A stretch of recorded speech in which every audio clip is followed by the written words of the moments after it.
Education Committee. My name is Bob Meyers, and I'm a member of the Education Committee. KIOS FM Public Radio 91.5 will be taping today's address for replay on February 12th at noon. At the end of today's message, our speaker will answer questions you might have about his talk or the issue in general. Paper has been provided for you on your tables, and as you write those down, just hold them up, and Frank Kerr will pick them up, or Gary Kerr will pick those up for you. And we'll try to get to as many of the questions as possible at the end. A social and political activist from South Sioux City, Nebraska, Frank LaMere has been involved with civil and human rights issues and advocacy for American Indians regionally and nationally. He's a member of the Winnebago tribe of Nebraska, and Frank has been involved in the campaign against alcohol sales to Indians in Whiteclay, Nebraska, near the Pine Ridge Indian Reservation in South Dakota for nearly 20 years. Alcohol sales are prohibited on the reservation, but Native Americans from the reservation found their way to Whiteclay to make purchases. Over that 20-year time span, Frank has considered many different tactics to deal with liquor sales, from protests to opening an Indian-owned liquor store and using the proceeds to fund a rehabilitation center, to claiming that the town of Whiteclay should be a part of the reservation based on the 1868 Treaty of Fort Laramie. Mr. LaMere has served as the Executive Director of the Nebraska Intertribal Development Corporation and was a member of the Nebraska Indian Commission. In the 2010s, he was Executive Director of Four Direction Center in Sioux City, Nebraska, South Sioux City. In 2011, he was awarded the War Eagle Human Rights Award by the Sioux City Human Rights Commission for his lifelong activity, including his work in Whiteclay and his work lobbying in support of the 2003 Iowa Indian Child Welfare Act. Frank LaMere has also served as Democratic Party Chairman of the National Native American Caucus and is currently Associate Chair of the Nebraska Democratic Party. Mr. LaMere's address today is entitled Whiteclay Closure Prophecy. Please join me in welcoming Frank LaMere.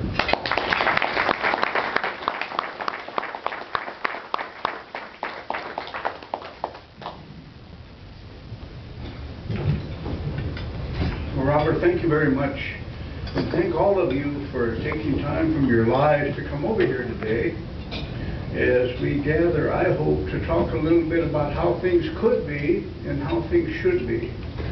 And every time I have an opportunity like this, I take advantage of it. And in my life, everything I do, I hope and expect and trust that good things will come from it. And that is what I want to share with you as I greet all of you today. I want to thank the Omaha Press Club for this opportunity. I want to acknowledge many of you who sit here who I have collaborated with, cooperated with, worked with over decades in and around Iowa, Nebraska, regionally, and even in the country. I would say, like I've said at so many gatherings like this, I take a look around the room and I see some folks in here that if there was only 2 or 3 of us who gathered, it would be a pretty important meeting because of the interest in those things that you bring and that you represent. And so I feel very good about coming over here today. I would be remiss first and foremost, you know, in making some acknowledgments I think are so important and so timely. And when I mean timely, there are things I learned of even in the last 45 minutes or an hour, I think, that are newsworthy, that are important for each and every one of you here to know. I'm understanding that as we speak, there was a semi truck that left somewhere around the Winnebago Indian Reservation. And I'm understanding that there were 8 tons, and I'm not sure how they measure these things, of red elm wood that was cultivated and cut around the Winnebago Indian Reservation. And along with that semi, I'm understanding that there are a number of new chainsaws that were purchased by Ho Chunk Inc. of Winnebago, of even Bellevue, and that they will be transported today to the Oglala Lakota people on the Pine Ridge Indian Reservation. And I must acknowledge that. I'm also understanding today out of this Facebook page over in Lincoln called Fix Whiteclay. I'm understanding that several days ago they posted on there a story that appeared in the Huffington Post that talked about the dire circumstances that are being faced by elders and children and others at Pine Ridge because of the bitterly cold winter that we have experienced. We have come to understand that there are many without heat, that they do not have resources to purchase propane, and they do not even have wood to burn. And that was brought to our attention by this national outlet. We should be the first to know. As Nebraskans, but we are not. But we are reminded of that by the Fix Whiteclay Facebook page, and the Winnebago tribe of Nebraska followed up on that. And I would guess the way these things play out that we will see much interest and that we will come to the aid of our Oglala Lakota relatives who suffer as we speak. I want to acknowledge those in Lincoln who have come forth, and I want to acknowledge the Winnebago tribe of Nebraska for stepping up. And I wanted to make that acknowledgement as we begin our presentation today. I would also be remiss, and I thought about this last night, and early this morning I began, Robert, to maybe come together to prepare my remarks. And I look back at volumes of material that have been gathered somewhere in my home office and in the basement. I began to compile some of that, and that stack would have to be many inches high. Those things written about Whiteclay, those things addressing the need for us to look at the lawlessness there. And I took a look at things that I had not even seen before, that I set aside, and I began to read some of them. And there were things that were written, I want to point out, even years ago, that it could have been written last night. And I marveled at that, and I got to thinking, perhaps we have always been on the right track. Perhaps we have known something, but we have failed to act, or we have failed to cause others to act. And I took a look at that, and I came to a realization that anything that could have been said, asked, done at Whiteclay has been said, it's been asked, and we've done things, but few know about it, and not many more have stepped up to really address that matter. And that brings me over here today. I did not prepare a written statement like I was going to. I simply took a look at one or two things that were already there that I want to share with you. Because in these couple pages, in preparing these things in these pages, it took us years of experience and understanding to get to this place, and I want to share one or two of those statements with you. Before I do that, though, I want to mention to you that I would also be remiss today if I did acknowledge many along the way who are not here. Many who I have come to know.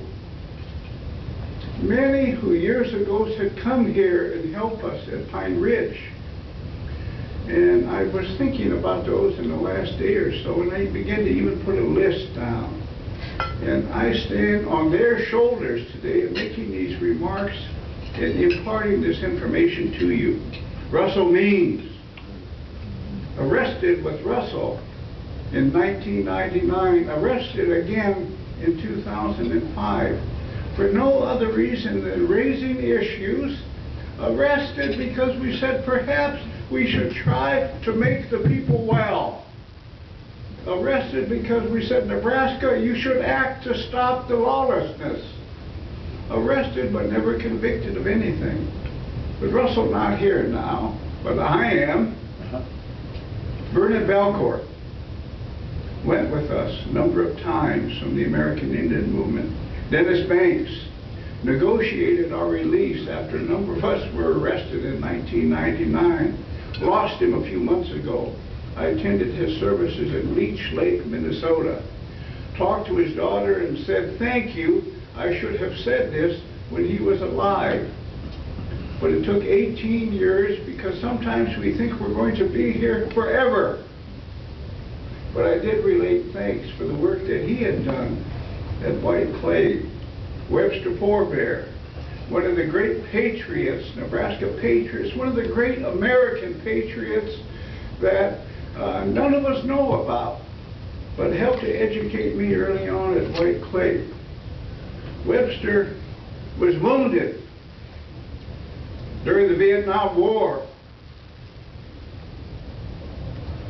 defending the Constitution of the United States. I call him a great patriot, not just for that, but he was also wounded by the United States Army, speaking up for his people at Wounded Knee in 1973. Little known story, but I knew about it. We've lost Oliver Red Cloud, traditional leader of the Oglala, who many years ago, as an elder Native American, talked to his people and said very simply, I don't know why we're making this fuss over there. That belongs to us. And nobody did not perhaps hear him the way he should have. He said, that land belongs to us. It was given to us. And we still remember the things that he had said. We stand on the shoulders of Ted Means. We stand on the shoulders of a number of people murdered at Whiteclay. People who brought me there, whose families brought me there because of the tragedy of their murders, unsolved to this day. Little John Means, veteran. Ronald Hardhart, veteran. Wilson Blackhell, veteran. Found murdered, mutilated at Whiteclay in the time that I've been working there. Sherry Woundedfoot, found beaten a year and a half ago. Took 12 days for the state of Nebraska to even acknowledge that she was gone. It is as if she never lived, the way we looked at her death. And there are many others who are unnamed that we are going to, starting this day and moving forward, we're going to be asking the state of Nebraska, the Attorney General, the State Patrol, the FBI, want a cold case unit to look at the issues at Whiteclay, Nebraska, look at the many unnamed people murdered there over the years because someone has gotten away with murder at Whiteclay. And I think we're better than that to accept that. So we remember those who died and many unnamed others at Whiteclay who lost their life. I also want to mention several others involved over the years. I want to acknowledge Arlette Loudhawk, a Lakota activist, young woman, worked with for 18 years, and she left us about 2 years ago. Good woman. Kimberly Fraser, shot and killed by the Omaha Police Department, or excuse me, apologize. Shot and killed by the Sioux City Police Department March 1st, 1995. Has a direct bearing even on Whiteclay. It's strange how these things tie together. March 1st, 1995, she was shot and killed on her front porch trying to get into her mother's house. Caused a great flap. Caused hundreds of Native people, 800 marched on the police department that day. Ted Means came from Pine Ridge. Vernon Belcourt came from Minneapolis to help us in Sioux City. And when they left us in our small community, our native community, I said, if there's ever anything we can do to help you, Ted, I'm going to do that. Such is my feeling, my appreciation for you. Remember that. He said nothing. A year later, he said, come to the memorial for my uncle, little John Means, found beaten and frozen at Whiteclay. That is why I went, and that is the first exposure I had to what happened there. It goes far beyond just very recent past and things that have happened at Whiteclay. It is strange how all of these things tie together. And I said today that, and I will always remind us whenever we have a gathering like this, I remind each and every one of us, and every one of you here and every one of you listening, that there is no coincidence. I have come to know that. I'm not young anymore. I've come to know this. There's no coincidence. Even each and every one of you, I do not know, but you're to be here for some reason. You're to be here so I can teach you something. You are to be here to teach me something. That is how I believe. I believe, and I've come to understand in my life, that everything is preordained. That even this is meant to be, and that good is to come from this. And I feel that way as we gather today. I want to share with you a statement that I read the morning that we went to Sheridan County a long time ago, this last year, and we were going to ask the county commissioners to stop the death, the dying. And we went, and many from that county came. Many spoke out, and they all lived in Sheridan County, and very few of them were native people. These were white residents of Sheridan County who said we're better than this. Nobody talks about them. I went and said what I said, and then I went home and left. They have to live there. But they were there. I applaud those in Sheridan County who stood up and who said we're better than this.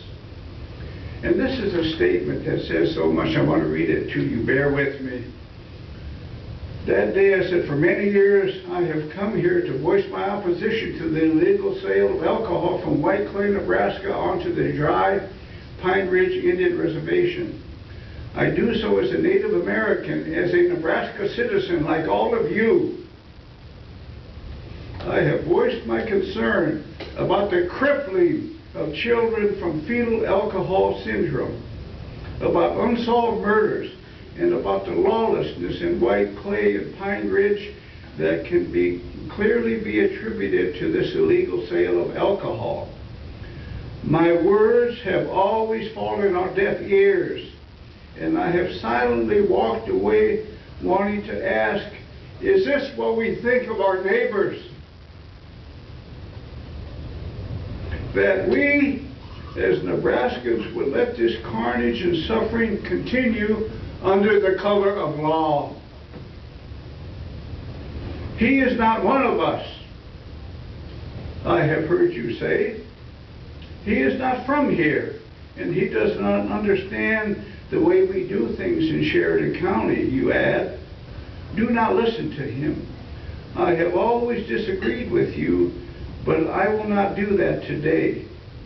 I will simply tell you to listen to your own people and listen to the truth.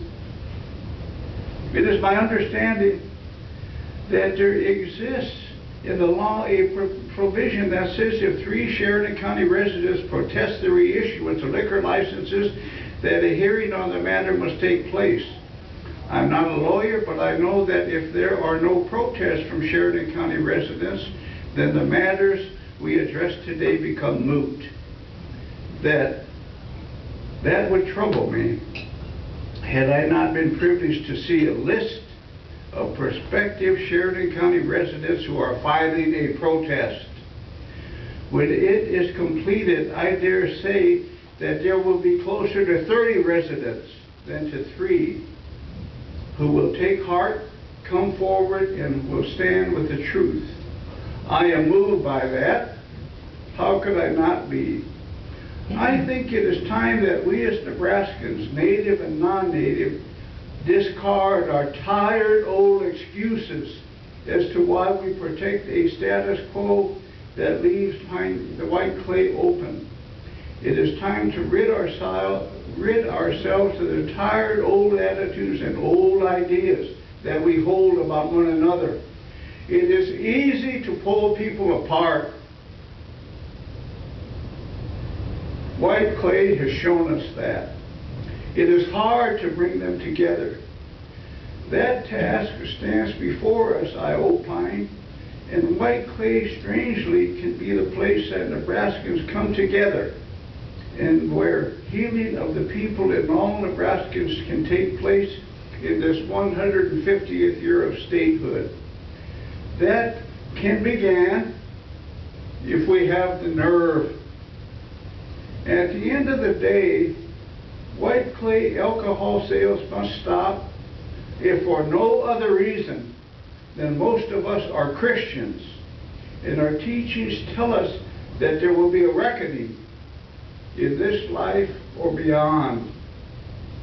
When I am asked, did you look out for the freezing?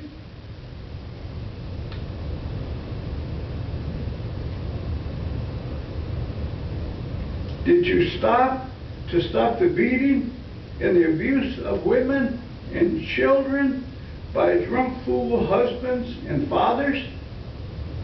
Did you watch the seizures of the hundreds of children who suffer from fetal alcohol syndrome? And did you say, good God, this needs to stop?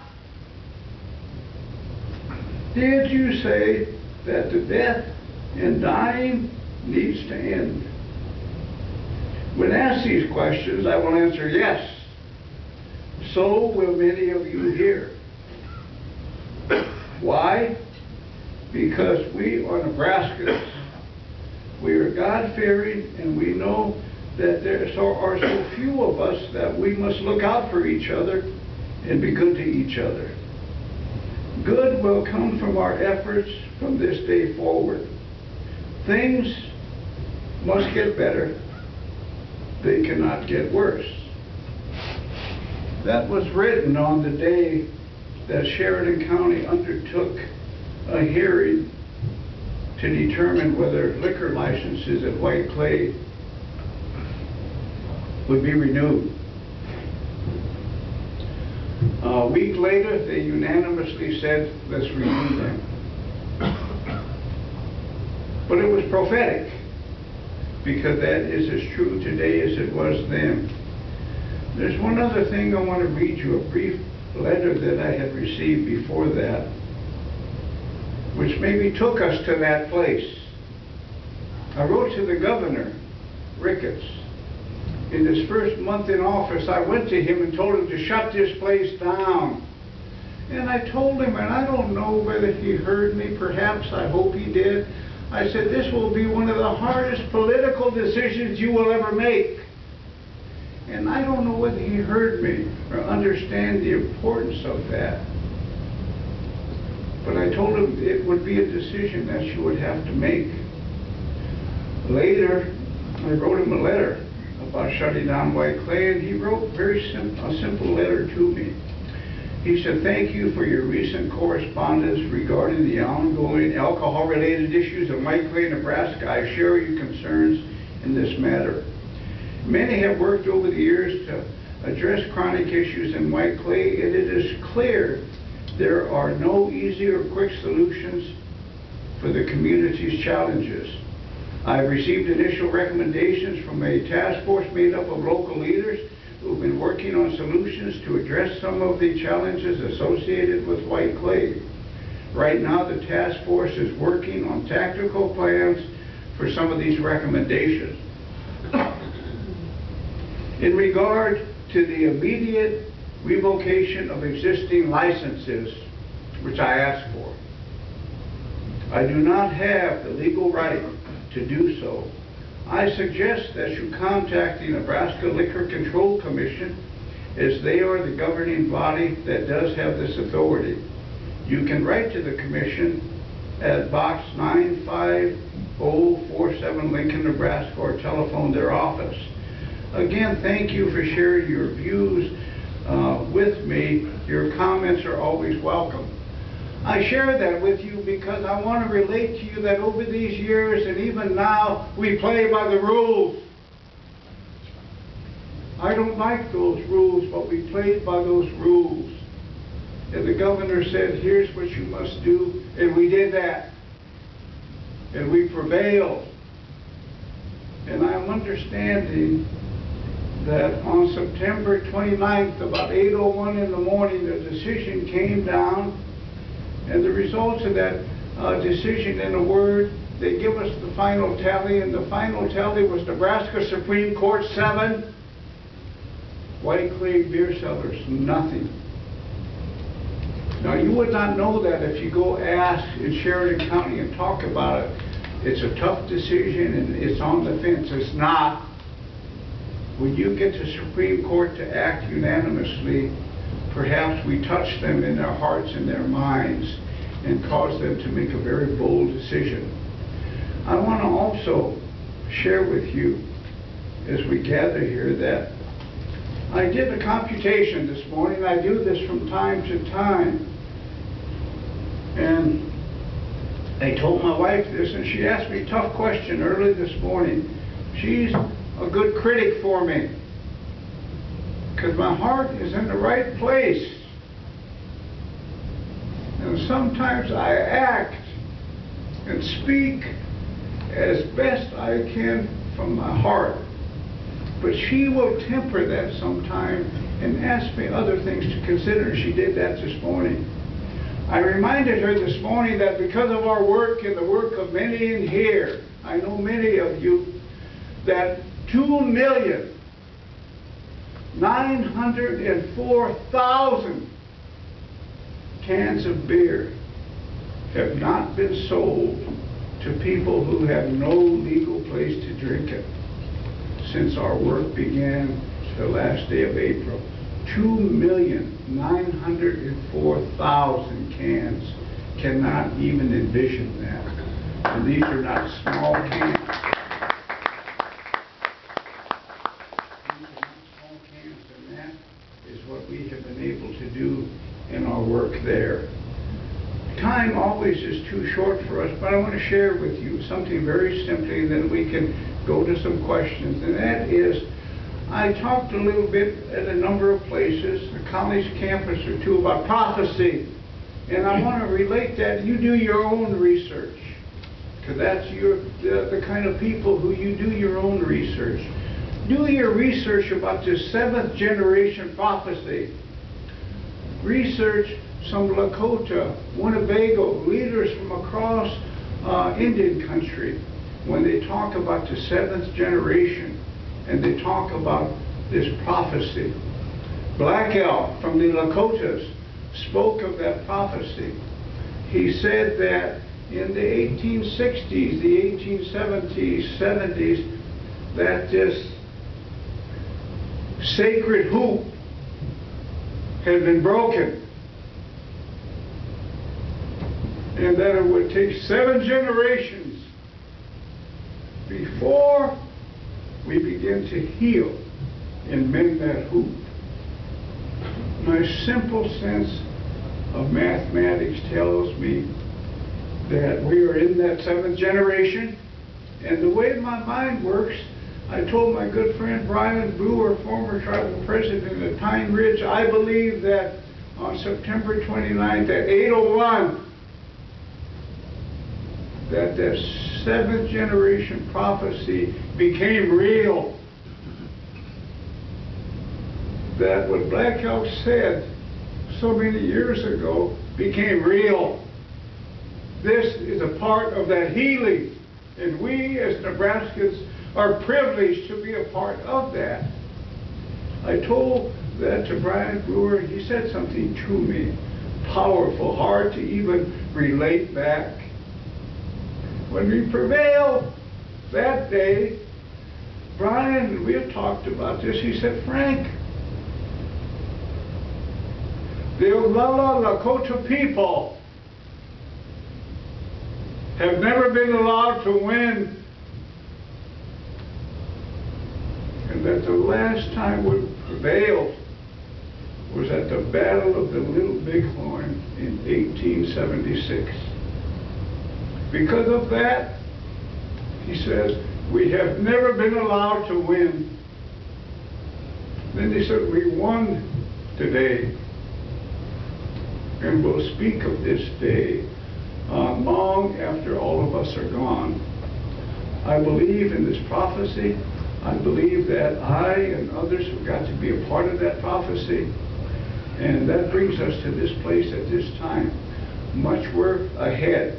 Restoration, mitigation, and setting about to change things that we let happen and we were complicit in for 113 years. It may take generations for us to change things, but we have a responsibility as Nebraskans to undertake that.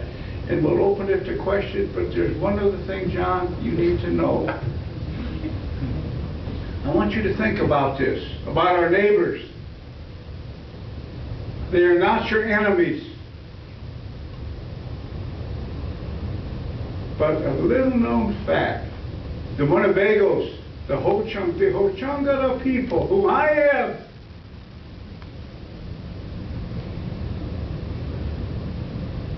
the Oglala Lakota people are traditional, historic enemies.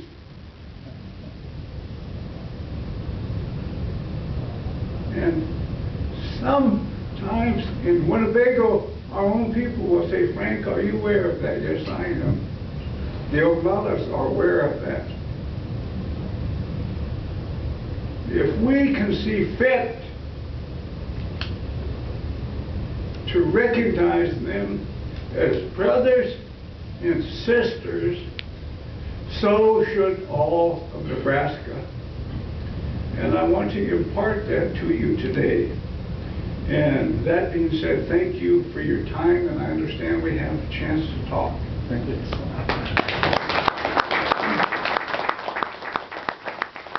you have questions, please know Gary will pick them up. And Frank, maybe I'll start with one. One of the things that we heard a lot when the decisions were being made was that closing Whiteclay wasn't going to make any difference because people would simply go to Rushville and other places. Has there been any evidence of that, or are things better? Well, in the overall scheme of things, we can honestly say that, I mean, the impact of the September 29th Supreme Court hearing and what happened in April, we will only begin to see and understand the manifestations of that. Most definitely, we will have to measure. And there are many measures we can take, and statistical analysts will probably do some of that. And I would call on the state of Nebraska to undertake some of that work. I was asked this question yesterday, and I said, I don't know if there are measures yet, but I know of two of them. I'm understanding that in past years, on average, somebody correct me if I'm wrong, that there were 12 ambulance calls, I believe, sometimes in a month, from Pine Ridge to Whiteclay. I'm understanding that since they've been closed since April, that there were perhaps 2, not the scores that there would usually be of ambulance calls, and one of them had to do with somebody who had heart issues and maybe an accident. I think somebody should take a look at very simply ambulance calls, and you will see that it went from this many annually to about this many. That's a measure. The other measure, and challenge that I challenged myself, and my wife challenged me this morning, is Frank, 2,904,000 cans not sold. How do we know that they were not sold somewhere else? And I wanted to be defensive, but I was not. I said, we'll look at that. And I'm going to dare say, and I'll even be a betting man on it, that not 2,904,000 cans have been sold in Gordon or Rushville. But I think these are things we can begin to measure now. But I think we've made clear impact to this point, and it's only anecdotal, but if we take a look on a monthly a biannual, annual basis, I think we will have already made market change at Whiteclay. Thank you. A related question has to do with bootlegging, and we've read a little bit about people who are now buying cases and taking back, and so the question is, do you think bootlegging is still going on from Nebraska to the Pine Ridge Reservation? And what should or can Nebraska do to help people on the reservation and stop bootlegging? Oh, that is a good question. Absolutely, bootlegging is going on. You cannot do something for 113 years and magically say the vote 7-0, therefore everybody is going to be happy. There is bootlegging. We go on, and we anticipated that. And what I would simply say, as simply as I can, I always like to use this word public trust. There are those who toil in the public trust: the governor, the attorney general, the Liquor Control Commission, the unicameral, state patrol. We have, I believe, the horses that can address that issue in Nebraska and on Pine Ridge. I believe that Pine Ridge has undertaken an effort to address bootlegging. But if it's going on and we know about it and we're not acting, then I'm going to say that heads have to roll on the Nebraska side. Because if we know, if all of us here know what's going on, so does the State Patrol. And I'm going to be less than charitable, but I'm going to tell you, I'll remind you of something. Many years ago, Governor Nelson called together groups to talk about the issues there. I sat at a table one day like this, and they put me at the table with all law enforcement. I don't know why they did that, because I was raising issues about lawlessness, and they said respectfully, I'm always respectful, they said, Mr. LaMere, Frank, I want to tell you something. I don't remember the number, but it could have been 42, it could have been 72. But they sat there and said, Frank, in the State Patrol, we have identified 42 bootleggers on Pine Ridge. And I was not surprised, but I was surprised. And you know, Mr. LaMere, that if we decide to prosecute bootlegging on the Nebraska side, that we are going to have to prosecute a lot of your people. And I always remember that, because at this round table, everybody's heads came really close to mine, because they wanted me to say, don't do that. And I said, well, I want to tell you something. If you locate those 42 bootleggers, I want you to prosecute them and make the penalties double of what they would be for anybody else, because they should know better. I feel strongly about bootleggers, even if they're native people. We've got to enforce the law, and their heads all went way back. They thought that I was going to compromise. And if we knew there were 42, 15, 18 years ago, I bet you somebody has an idea how many bootleggers there are, and I bet you on Pine Ridge in Nebraska, they could even tell you the address. So we know those things. We have got to find the will to act as Nebraskans, very simply, because we're better than this, I believe. And we stood up to the truth. We've acted. What you've done in Nebraska has, they look at us in Nebraska, in the Indian country, they look at us right now as, they're kind of brave. They're kind of bold. And every reservation has this Whiteclay across this country. When Whiteclay closed, we heard things from New Mexico, from Washington, from Minnesota, North Dakota, South Dakota, Oklahoma, Arizona. Everybody has their Whiteclay. No state has been bold enough to act. We were one of the first. And we as Nebraskans unwittingly did something good. But that's only the start. Okay. Thank you. This question is said one, I'm going to add a couple of words. It said, what needs to be done to address the alcohol problems on Pine Ridge Reservation? And I might also say what is being done, because I know there are some steps taking place at Whiteclay and other places as well. Yes. They, and you know this is not planned out, but these just, I was in Washington recently, advocating for Sioux City, Iowa, in our homelessness, our addicted, our need for detox, had nothing to do with Whiteclay. I went to Rockville to ask the Indian Health Service to address our issues. Whiteclay came up at the top rungs of our federal government. They made me aware of the fact that, Frank, $500,000 was being appropriated. $400,000 of that was going to Gallup, New Mexico. Same issues as Whiteclay, much bigger scale. And $100,000 was immediately being sent to Pine Ridge to deal with the need for detox addiction services. I did not know that that happened. That happened very quickly after we stopped the illegal sales. The federal government acted to begin to address the matters. And I believe that the federal government perhaps needs to come forward and do more. But so does Sheridan County, so does the state of Nebraska. And we, all of us, have got to step up. But there are issues. People are beginning to try to address the problem. And it stops with, of course, stopping the lawlessness. And you hear me using this word mitigation and restoration. That's a part of it. And let me say this right now. And I appreciate everything. I appreciate your acknowledgement today. But what we did, all these names I gave you in our work and the work of some here, means nothing. We did nothing that should not have been done 100 years ago. But we didn't have the heart.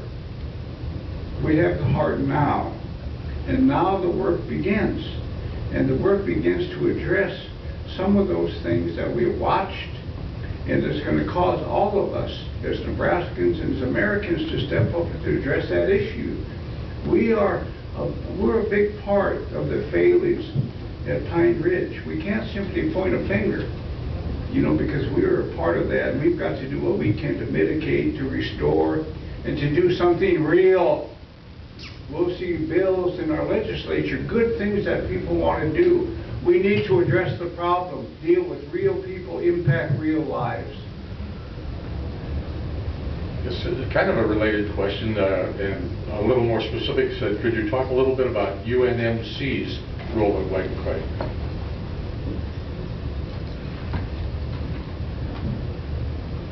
There are many right now. I've run into a goodly number of them. I'm told about a goodly number of them. We've toiled at Whiteclay for perhaps 20 years. I've seen a certain amount of people in that long haul. I've not seen very many. But if you go out in western Nebraska, even around the country, and you ask about Whiteclay, I've run into probably 4 or 5 people already who personally shut down Whiteclay. And I always have to stop and think about that, because I said, oh, that's good. I must have missed them over that 20 years. You'll hear some of that happen. And the question you're raising is... UNMC. Yeah. And then the reason I want to point that out is because there are many in the state of Nebraska who will speak of that now, and oh yes, we'll hear a lot of words. UNMC is very quietly doing something there, unbeknownst to even all of you here. I met with some of their principals a few days ago, and they have brought in somebody who is a specialist, probably one of the best in the country to deal with fetal alcohol syndrome. Not directly tied to the role that they can play at Pine Ridge and Whiteclay, but they realize that it may be something we need to address in Omaha, Lincoln, other places in the state, but most notably northwest Nebraska. UNMC very quietly did that. Didn't read about it in the press, didn't see it, but that's happening, and we'll know more about that. So they want to undertake issues to mitigate. Of all the things that those who get no voice in these matters are children who have fetal alcohol syndrome. And I believe we as Nebraskans need to address that issue. And you'll be hearing more about that and reading more about that as our work continues. But UNMC is taking a look at that very real need.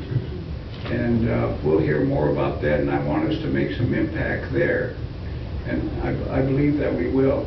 The two big things that I think as I come here today, the cold January day in Omaha, we've shut down Whiteclay. That doesn't mean too much unless there's something that goes with it. What goes with it is mitigation, restoration, stopping the lawlessness, cold case unit establishment.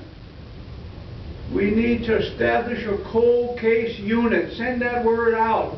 And then we need to stop the devastating impact of fetal alcohol syndrome. I have met many of those children. I know some very well.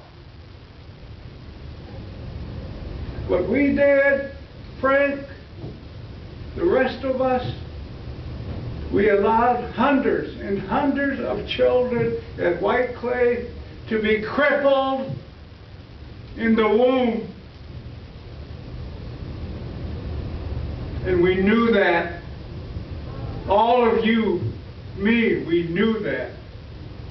That is hard to live with. And it's going to make us feel a little better if we can make a little impact there. Those children, if they live to be into their 30s and 40s, will have a hard way. It will be a hard road. But we here paved it for them. And think about it like that. Fetal alcohol syndrome, the most serious matter. UNMC stepped up to begin to deal with it. Somebody needs to applaud them. And that's the kind of work we're going to need from every quarter, every sector. I have very little. I have voice. Some we talk to have access to power, authority, resources. And we are going to hope that they step up. You mentioned the call for a cold case unit, and the question is, do we have an idea what the motive for those murders in Whiteclay was or were? And related to that, without justice for those unsolved murders, can healing really occur? It would, I am, as best I can in my life, I have shortcomings like everybody. But you know, I just have this feeling that the lawlessness there was untenable, and it was brought about because of murder. And I am not going to judge, ever, whether or not people use alcohol. And I'm not that, I had problems with it as a young man. But one thing I know I can say with certainty is I went there not because I care about you having a glass of wine or a beer. It had nothing to do with that. It had to do with murder. It had to do with sex trafficking. Had to do with prostitution, had to do with pandering, had to do with abuse, assaults, physical assaults. That's why I went there in the first place. It had to do with lawlessness. That is where it began, and perhaps that is where the carnage and the debacle can end when we address that lawlessness. How can we better do that than to prosecute those native or non-native people who have gotten away with murder in Sheridan County? I have said this a lot, and people malign me, but good, malign me even more. All you do is you elevate the discussion. There are, and I've said this very publicly, in Sheridan County, there are sinister things that have gone on. And I'm going to share this for the whole world to listen to. Somebody over there knows who committed those murders. And somebody who hears me right now knows who committed those murders. And I'm going to say there are natives who were involved with that lawlessness and those homicides. And I'm going to say there were non-natives involved with those homicides. They believe they've gotten away with murder, I don't think the Creator, Tumkashila Mauna, brought me this far to say, oh, let's just forget it. We went there because of lawlessness. We'll leave when the lawlessness has stopped. I think we need a cold case unit. The governor knows my feeling. Even the chief of police in Omaha, Nebraska knows of my feelings. If the state patrol cannot undertake to solve it, send the city of Omaha there. We should establish and we should find who murdered at least those 5 that I know of, and I understand that there are many more. And I think they're tied to alcohol trade, sex trafficking. I think all of these things we read about in our society, you can go and you can find them, and you could find them at Whiteclay. I will say that Whiteclay, to me, they have always been the miner's canary. That the things that you read about in Omaha, the things that we read about that we see on the 6 o'clock news, if we've taken a look, they probably happen at Whiteclay, Nebraska, 6 hours west of here. Worst case scenario in the country. And they've happened for decades. There's something sinister there. Maybe I'm wrong. Go over and find out. We have people capable of establishing those cold case units, FBI, State Patrol, Attorney General, find out who committed those murders. And I think we will find out a lot about Sheridan County, and even a lot about ourselves. And I don't back away from that at all.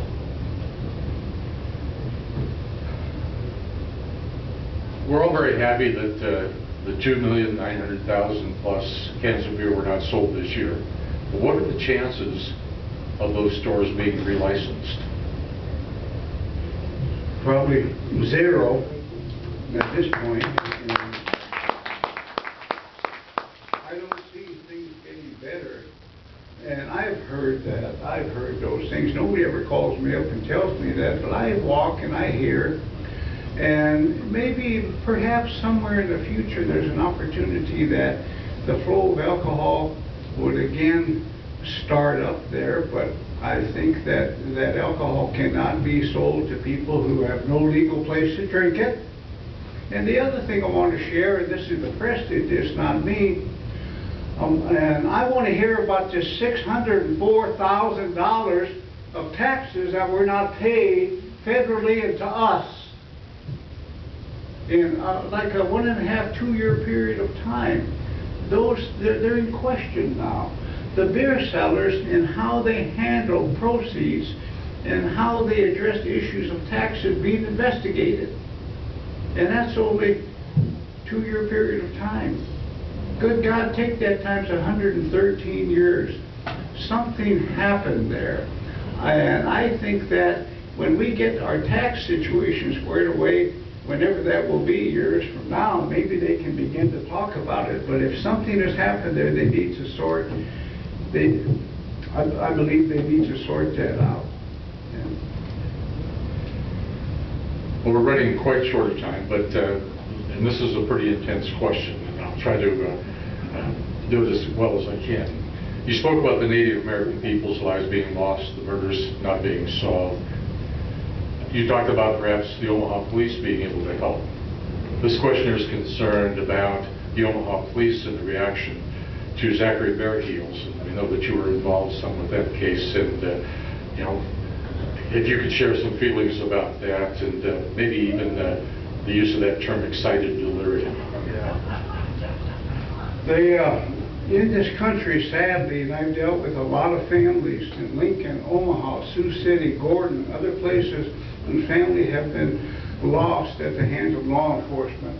And I can almost predict what the report is going to say, that this happened because the individual lunged at me. They like to use that word, lunged. And he could be 60 feet away, but they lunged at me, so I shot and killed her. As in the case of Kimberly Frazier, that pops up time and time again. Excited delirium, there's been some research done. They've used that term a number of places. And I want to say it's been used to draw our attention away from some things that the general public would say happened. And I think that is the case that we're dealing with in Omaha. And I understand that there was a coroner who came up with that, and I think that is something that she must have heard about from somewhere else. And to me, it is kind of to me, it's a cop-out. Very simple. It's a cop-out. And I think that Omaha people, you know, the people who live here in Omaha, I think you are entitled to some answers about that. Make somebody defend that excited delirium, because when you taser me 12 times, I'm going to die right here. Probably twice, I'm going to die. You hit me in the head 12 times, 13 times, I'm going to die. Good God, can we not understand that? To me, it is a way for us to get away from what truly happened that June day over here on 60th and Center. It's an intense question. I was very much involved with the mayor, the county attorney, with the chief of staff. I was less than charitable with them. How can we be? This man was 29 years old. He had some mental illness, committed no crime, but for that we electrocuted him and we beat him to death. And that's the way that I will characterize it. I'm not a coroner. You ask me and I tell everybody they beat him to death. They electrocuted him.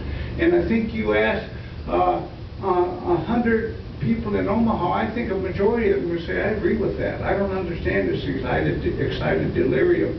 Let them defend that premise. The other thing, when we decide to issue and deal with those issues about what happened with Zachary Bearheels, I've written something, and I want all of you to really think about this. I want you to, honest to God, think about this. Because and I was at this rally, and I've encouraged the locals here. I said something to them that really troubled me on my drive back to Sioux City. Hard for me to sleep, because if you really look at that film and you get a report about what happened there, this man was handcuffed and he was tasered, and that would have to be painful. And you're going to fight with whatever you have to stop that, and that's what he did.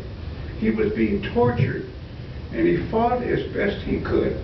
And the thing that's hard for me to reconcile is what was Zachary Bearheels just a few minutes west of here on that June day night. What would he have been thinking in his last seconds of life? What he looked at? All humanity had failed him. He had nobody to scream out to. He had nobody to cry out to. I heard his cries, and so did most of you. And I would say, act on it. There's something terribly amiss. I have respect for the chief of police, respect for the mayor, respect for the chief of staff. Something's wrong here. You live here. I don't have to live here.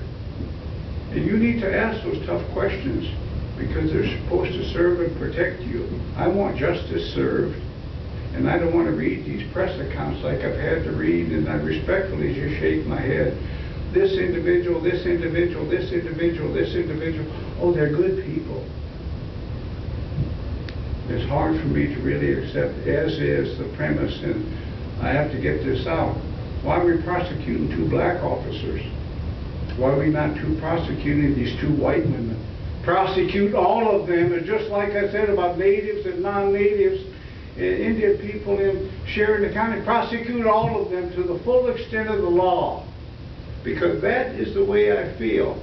I'm not getting old, and I'm not getting crabby. But I've watched. We have no deterrent, because we have terms to get us off the hook like excited delirium. We're getting worse. And if things are going to get better, we've got to ask tough questions. I would say that I'm going to leave you all with this, like I say so many times. Nothing changes. And all of you know what I'm going to say. Nothing changes unless somebody is made to feel uncomfortable. Examine that in your own lives. Nothing changes unless somebody is made to feel uncomfortable. Nothing changes unless you make yourself uncomfortable. There's some of you in here, I would guess, respectfully, everybody loves. Probably because you